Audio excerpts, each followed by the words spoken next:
ഞാൻ സ്വാതി, കോഴിക്കോട് മെഡിക്കൽ കോളേജിലെ second year MBBS student ആണ്. നമ്മുടെ നീറ്റ് കഴിഞ്ഞു. എല്ലാവരും ആൻസർ കീ വെച്ചിട്ട് മാർക്കൊക്കെ കാൽക്കുലേറ്റ് ചെയ്തിട്ടുണ്ടാവും. അപ്പോൾ ഓൾമോസ്റ്റ് ഉറപ്പിച്ചിട്ടുണ്ടാവും എനിക്കൊരു ഗവൺമെൻറ് മെഡിക്കൽ കോളേജിൽ ഇത്തവണ കിട്ടുമോ ഇല്ലയോ എന്നുള്ള കാര്യമൊക്കെ ഓൾമോസ്റ്റ് കൺഫേംഡ് ആയിട്ടുണ്ടാവും. ഇനി ഡൗട്ടിലിരിക്കുന്ന ആളുണ്ടാവും, ഇത്തവണ കട്ട് ഓഫ് നന്നായിട്ട് കൂടുമോ, അപ്പോൾ കിട്ടുമോ ഇല്ലയോ എന്നൊക്കെ ഇങ്ങനെ പേടിച്ചിരിക്കുന്ന ആൾക്കാരുണ്ടാവും. എന്നാൽ ഇത്തവണ കിട്ടില്ല എന്ന് ഉറപ്പിച്ചൊരു കൂട്ടം ആൾക്കാരുണ്ടാവും. അവർക്ക് വേണ്ടിയാണ് ഞാൻ ഈ വീഡിയോ ചെയ്യുന്നത്. എനിക്കറിയാം, റിപ്പീറ്റ് ചെയ്തവരുടെ കേസാണെങ്കിൽ 1 വർഷത്തെ കഷ്ടപ്പാട്, റിപ്പീറ്റ് ചെയ്തവരാണെങ്കിൽ 2 വർഷത്തെ, അഥവാ സൂപ്പർ റിപ്പീറ്റേഴ്സ് ആണെങ്കിൽ 3 വർഷത്തെ കഷ്ടപ്പാട്. അത് ഒരു വർഷം, ഞാൻ 1 വർഷമാണ് റിപ്പീറ്റ് ചെയ്തത്. അപ്പം തന്നെ എനിക്ക് മനസ്സിലായതാണ് അത്രമാത്രം സ്ട്രഗിൾസ് നമ്മൾ ഇടുന്നുണ്ട്. ആ ഒരു വർഷക്കാലത്ത് അത്രമാത്രം എഫേർട്ട് ഇടുന്നുണ്ട്. അത്രയും എഫേർട്ട് ഇട്ടിട്ട് കിട്ടാണ്ടായി പോകുന്ന സമയത്ത് എനിക്കറിയാം, ഒരു മരിച്ച വീട്ടിലെ അവസ്ഥയായിരിക്കും നമ്മുടെ മനസ്സിന്. അത്രയ്ക്ക് ബ്ലാങ്ക് ആയി പോയിട്ടുണ്ടാവും, അത്രയ്ക്ക് സങ്കടം ഉണ്ടാവും. കാരണം 1-2 വർഷത്തെ എഫേർട്ട് ബാക്കി കുടുംബക്കാരനെ പോലും കാണാതെ, അച്ഛനും അമ്മേനെ പോലും കാണാതെ, ഇപ്പോൾ ഓഫ്ലൈനായിട്ടൊക്കെ പഠിച്ചവരുടെ അവസ്ഥ നോക്കുകയാണെങ്കിൽ, അല്ലെങ്കിൽ ബാക്കിയുള്ള നമ്മുടെ സെയിം ഏജുള്ള ആൾക്കാരൊക്കെ കോളേജ് ലൈഫൊക്കെ എൻജോയ് ചെയ്യണ സമയത്ത് അതൊന്നുമില്ലാതെ നമ്മുടെ ഫുൾ ടൈം പഠനത്തിന് വേണ്ടി മാത്രം കൊടുത്ത ആൾക്കാരാണ് നമ്മൾ. എന്നിട്ട് അത്ര എഫേർട്ട് ഇട്ടിട്ട് പോലും അച്ഛനും അമ്മയും അത്രയും പൈസയൊക്കെ, ഇല്ലാത്ത പൈസയൊക്കെ കൊടുത്തിട്ട് പഠിപ്പിച്ചതായിരിക്കും. എന്നിട്ടും കിട്ടാണ്ടായി പോകുന്ന സമയത്ത് പലരും തളർന്നു പോയിട്ടുണ്ടാവും. അപ്പോൾ ഇനി 1 വർഷം കൂടെ റിപ്പീറ്റ് ചെയ്യണോ, റിപ്പീറ്റ് ചെയ്യണോ, അല്ലെങ്കിൽ സൂപ്പർ റിപ്പീറ്റ് ചെയ്യണോ, അല്ലെങ്കിൽ 1 വർഷം കൂടെ റിപ്പീറ്റ് ചെയ്യണോ എന്നുള്ള കാര്യത്തിൽ നിങ്ങൾക്ക് ഭയങ്കര ഡൗട്ട് ഉണ്ടാവും. അപ്പോൾ കുറേ പേരും ഓരോ അഭിപ്രായങ്ങളായിരിക്കും പറയുന്നുണ്ടാവുക. ചിലർ പറയുന്നുണ്ടാവും 1 വർഷം റിപ്പീറ്റ് ചെയ്തില്ല, ഇനിയും ഇതിനൊന്നും പോകേണ്ട ആവശ്യമില്ല, അത്രമാത്രം വർത്തായിട്ടുള്ള ഒരു കോഴ്സൊന്നുമല്ല MBBS, വേറെ എന്തെങ്കിലും കോഴ്സിന് പോയിക്കോ, അങ്ങനെയൊക്കെ പറയുന്നുണ്ടാവും. ചിലർ പാരൻസൊക്കെ നമ്മളെ എഗെയിൻ നിർബന്ധിക്കുന്നുണ്ടാവും, 1 വർഷം കൂടെ ചെയ്തു നോക്ക്. അങ്ങനെ ഭയങ്കര ഒരു കൺഫ്യൂസ്ഡ് ആയിട്ടുള്ള അവസ്ഥയിലായിരിക്കും ഇപ്പം ഉണ്ടാവുക. പക്ഷെ ഞാൻ ഭയങ്കര ഹോണസ്റ്റായിട്ട് പറയാം, നിങ്ങൾക്ക് ഡോക്ടർ ആവാൻ അത്ര ആഗ്രഹം ഉണ്ടെങ്കിൽ അത് നിങ്ങളുടെ ഉള്ളിൽ നിന്നുള്ളൊരു പാഷനാണ്. എനിക്ക് ഡോക്ടർ ആവണം, അല്ലെങ്കിൽ അത്രയും കുഞ്ഞുനാളും തൊട്ടേയുള്ള ഒരു ആഗ്രഹമാണ്. അങ്ങനെയാണെങ്കിൽ നിങ്ങൾക്ക് അത്രയും ആഗ്രഹം ഉണ്ടെങ്കിൽ നിങ്ങൾ എന്തായാലും 1 വർഷം കൂടെ അതിനു വേണ്ടി ശ്രമിക്കണം എന്നാണ് എനിക്ക് പറയാനുള്ളത്.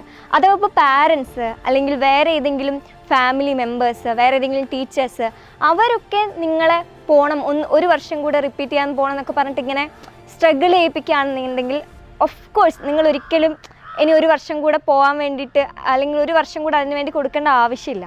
കാരണം ഇപ്പോൾ ഈവൻ MBBS പഠിക്കുന്ന സ്റ്റുഡൻസ് തന്നെ MBBS എടുത്തു കഴിഞ്ഞാൽ പലപ്പോഴും ഞാനടക്കം വിചാരിച്ചിട്ടുണ്ട്, അയ്യോ ഈ കോഴ്സൊന്നും എടുക്കണ്ടായിരുന്നു, വല്ല NIT-ലോ IIT-ലോ ഒക്കെ കയറി പോയാൽ മതിയായിരുന്നു, അല്ലെങ്കിൽ ഐസർ എങ്ങനെ എടുത്താൽ മതിയായിരുന്നു വിചാരിച്ചിട്ടുണ്ട്. പക്ഷേ ഇങ്ങനെ ഓരോ വർഷവും കഴിയുന്നതോറും, ഇപ്പോൾ ഫസ്റ്റ് ഇയർ ഞാൻ ത്രൂ ഔട്ട് അങ്ങനെയായിരുന്നു വിചാരിച്ചത്, ഇത് എടുക്കണ്ടായിരുന്നു എന്നുള്ള സെൻസിൽ. പക്ഷേ സെക്കൻഡ് ഇയർ ആയ സമയത്ത് ഞാൻ കുറച്ചുകൂടെ ഈ ഒരു MBBS കോഴ്സുമായിട്ട് അഡാപ്റ്റായി. സത്യം പറഞ്ഞാൽ ഞാനിപ്പോൾ ഭയങ്കര ഹാപ്പിയാണ്. ഞാൻ ഈ ഒരു കോഴ്സ് എടുത്തതിൽ ഞാൻ ഭയങ്കര ഗ്രേറ്റ്ഫുള്ളാണ്. ഞാൻ ഇടയ്ക്ക് വിചാരിക്കും, വേറെ എന്തെങ്കിലും കോഴ്സ് എടുത്തിരുന്നെങ്കിൽ, അല്ലെങ്കിൽ റിപ്പീറ്റ് ചെയ്യാതെ +2 കഴിഞ്ഞിട്ട് തന്നെ എന്തെങ്കിലും ഡിഗ്രി കോഴ്സൊക്കെ എടുത്തിരുന്നെങ്കിൽ ഞാൻ എന്തായാലും റിഗ്രറ്റ് ചെയ്യുമെന്ന് ഞാൻ വിചാരിക്കാറുണ്ട്.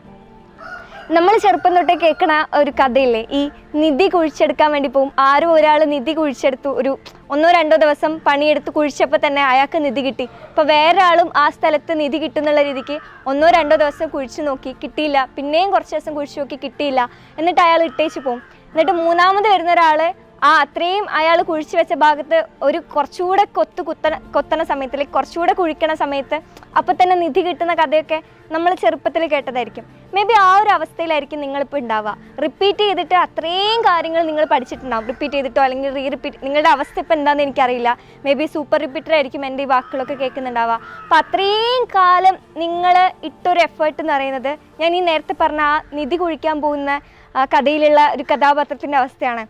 ഒരിത്തിരി കൂടെ എഫേർട്ട് ഇട്ടുണ്ടെങ്കിൽ, ലൈക്ക് 1 വർഷം കൂടെ നിങ്ങൾ പഠിച്ചിട്ട് കഷ്ടപ്പെടാൻ റെഡിയാണെങ്കിൽ മേ ബി ആ ഒരു നിധി നിങ്ങളുടെ അടുത്ത് തന്നെ ഉണ്ടാവും. നിങ്ങൾ ഇത്രയും കാലം ട്രഷർ പോലെ മനസ്സിൽ സൂക്ഷിച്ച് വെച്ച ആ ഒരു സ്വപ്നം, MBBS എന്ന് പറയുന്നൊരു സ്വപ്നം. എനിക്കറിയാം, ഇനി 1 വർഷം കൂടെ റിപ്പീറ്റ് ചെയ്യുമെന്ന് ഞാൻ പറയുന്ന സമയത്ത് ആലോചിക്കാൻ പോലും പറ്റുന്നുണ്ടാവില്ല. കാരണം അത്ര എഫേർട്ട് ഇട്ടിട്ടുണ്ട്.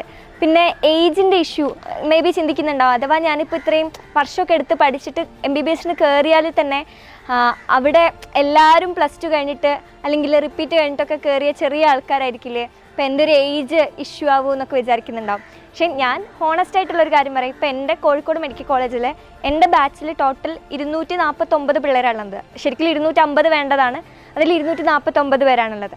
അതിൽ ഒരു ഭൂരിഭാഗം പേരും റിപ്പീറ്റേഴ്സ് ആണ്. ഈ ഫസ്റ്റ് ചാൻസിൽ കയറി, അതായത് +1 +2 കഴിഞ്ഞിട്ട് കയറിയ കുട്ടികൾ ഭയങ്കര കുറച്ചാണുള്ളൂ. റിപ്പീറ്റേഴ്സ് കഴിഞ്ഞാൽ റിപ്പീറ്റേഴ്സും ഒരു മെജോറിറ്റിയാണ്. ഒരുപാട് പേര് റിപ്പീറ്റേഴ്സ് ഉണ്ട്, സൂപ്പർ റിപ്പീറ്റേഴ്സും ഉണ്ട്. അത്യാവശ്യം ഒരു 10-20 പേരിൻ്റെ അടുത്തൊക്കെ സൂപ്പർ റിപ്പീറ്റേഴ്സ് ഉണ്ടാവും. ഇനി അതും കൂടാണ്ട് എൻ്റെ ക്ലാസ്സിൽ 36 വയസ്സുള്ള ഒരു ചേട്ടനുണ്ട്. ചേട്ടൻ BAMS ഡോക്ടറാണ്. അത് കഴിഞ്ഞിട്ട് എനിക്ക് MBBS ഡോക്ടറാണെന്നുള്ള രീതിക്ക് അഗെയിൻ നീറ്റ് എഴുതിയിട്ട് കയറിയതാണ്. 32 വയസ്സുള്ള വേറൊരു ചേട്ടനുണ്ട്, 26 വയസ്സുള്ളൊരു ചേച്ചിയുണ്ട്. ഇങ്ങനെ പല ഏജിലുള്ള ആൾക്കാരാണ് ആക്ച്വലി നമ്മുടെ സെക്കൻഡ് ഇയർ MBBS ബാച്ചിൽ പഠിക്കുന്നത്. ഇപ്പം ഞാൻ ജസ്റ്റ് കോഴിക്കോട് മെഡിക്കൽ കോളേജിൻ്റെ കാര്യം മാത്രമാണ് പറഞ്ഞത്. ഇപ്പോൾ കേരളത്തിൽ വേറെ ഏതൊരു മെഡിക്കൽ കോളേജ് എടുത്താലും നിങ്ങൾക്ക് ഇങ്ങനൊരു പ്രപ്പോർഷൻ കാണാൻ പറ്റും. ഏറ്റവും കൂടുതൽ ഉണ്ടാവുക റിപ്പീറ്റേഴ്സ്, റിപ്പീറ്റേഴ്സ് ആയിരിക്കും, പിന്നെ സൂപ്പർ റിപ്പീറ്റേഴ്സ്, പിന്നെ ഫസ്റ്റ് ചാൻസിൽ കയറിയവർ, അങ്ങനെയൊക്കെ ആയിരിക്കും ഉണ്ടാവുക. കേരളത്തിലെ മെഡിക്കൽ കോളേജ് എടുത്ത് നോക്കുമ്പോൾ, ഇപ്പോൾ എയിംസിലൊക്കെ നോക്കുമ്പോൾ അധികവും ഫസ്റ്റ് ചാൻസിൽ കയറിയവർ തന്നെയായിരിക്കും, +1 +2 കഴിഞ്ഞിട്ട് കയറിയവരൊക്കെ തന്നെയായിരിക്കും. അപ്പോൾ ഞാൻ ഇത്രയും പറഞ്ഞത് എൻ്റെ ഒരു അഭിപ്രായം പറഞ്ഞതാണ്. കാരണം എനിക്ക് സ്വാതീസ് നീറ്റ് മന്ത്രാസ് പറഞ്ഞിട്ട് ഇൻസ്റ്റഗ്രാമിൽ ഒരു അക്കൗണ്ട് ഉണ്ട്. ഇങ്ങനെ ജസ്റ്റ് നീറ്റ് ആസ്പിറൻസിനൊക്കെ ഡൗട്ട്സ് ഒക്കെ ഉണ്ടെങ്കിൽ പറഞ്ഞു കൊടുക്കാൻ വേണ്ടിയിട്ട്. അതിൽ കുറേ പേര് ഇങ്ങനെ മെസ്സേജ് അയക്കാറുണ്ടായിരുന്നു. അതായത് പണ്ടൊക്കെ റിപ്പീറ്റ് ചെയ്ത് പിന്നെ കിട്ടാണ്ടായപ്പം വേറെ കോഴ്സിന് ചേർന്നു, പക്ഷേ ഉള്ളിലുള്ളൊരാഗ്രഹമില്ലേ ഡോക്ടർ ആവണം എന്ന്, ആ ആഗ്രഹം അങ്ങ് മാറുന്നില്ല, മനസ്സിന് അങ്ങ് മാറുന്നില്ല. വേറെ കോഴ്സാണ് ചെയ്യുന്നതെങ്കിൽ കൂടെ, ഇപ്പോൾ ചിലർ നഴ്സിങ്ങിനൊക്കെ പഠിക്കുന്ന സ്റ്റുഡൻസ് ആണ്, അപ്പോൾ അതാണ് ചെയ്യുന്നതെങ്കിൽ കൂടെ ഉള്ളിലിങ്ങനെ ആ ഒരു ആഗ്രഹം ഇങ്ങനെ നീറിക്കൊണ്ടിരിക്കുക, ഡോക്ടർ ആവണം. അപ്പോൾ ഇനി ഞാൻ എന്താ ചെയ്യേണ്ടത്, ഇപ്പോൾ ഒരു റിഗ്രറ്റ് ഒന്നുകൂടെ പഠിച്ചാൽ മതിയായിരുന്നു, അല്ലെങ്കിൽ ഒരു വർഷം കൂടെ റിപ്പീറ്റ് ചെയ്താൽ മതിയായിരുന്നു എന്നൊക്കെ പറഞ്ഞിട്ട് മെസ്സേജ് വന്നിട്ടുണ്ട്. ഇനി ഇതൊക്കെ ഞാൻ ജസ്റ്റ് എൻ്റെ അഭിപ്രായം മാത്രം പറഞ്ഞാണ്. It's all up to U.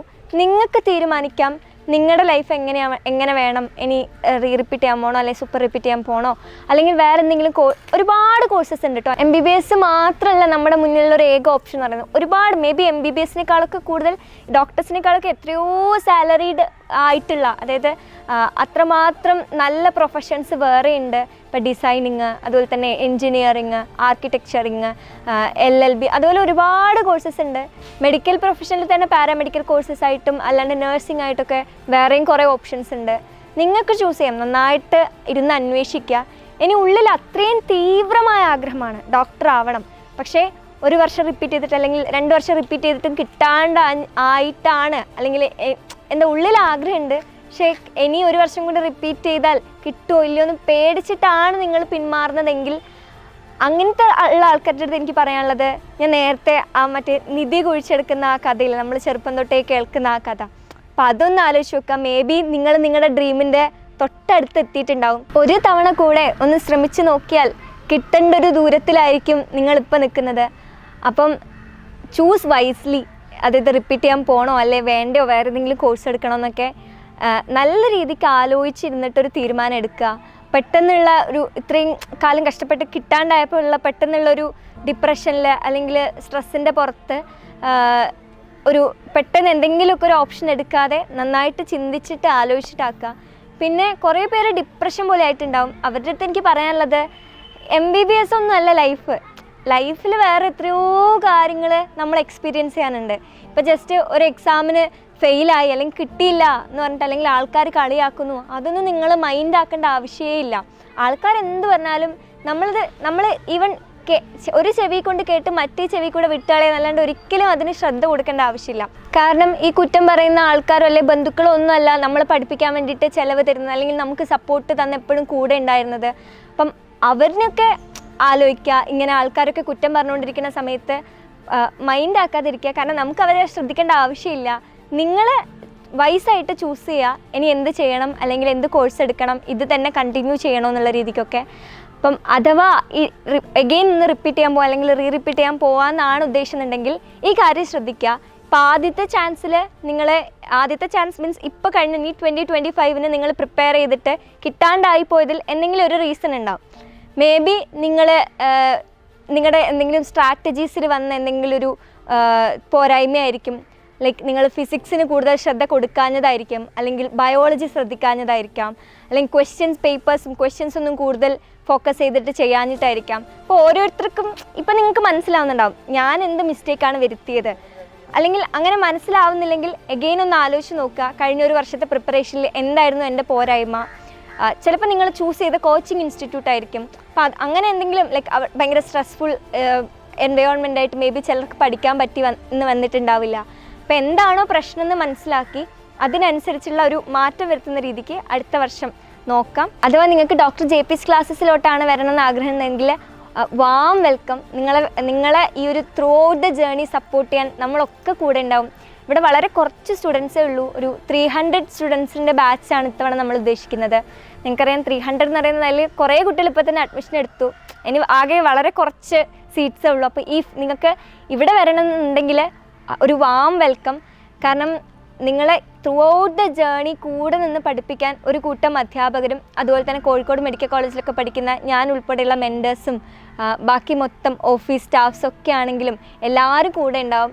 അടുത്ത വർഷം നീറ്റ് കിട്ടുന്നത് വരെ നമ്മളെല്ലാവരും ഫുൾ സപ്പോർട്ടായിട്ടുണ്ടാവും. അപ്പോൾ JP'സിലോട്ട് വരികയാണെങ്കിൽ താഴെ കാണുന്ന നമ്പറിലേക്ക് വിളിച്ചാൽ മതി. അപ്പോൾ ടാറ്റ.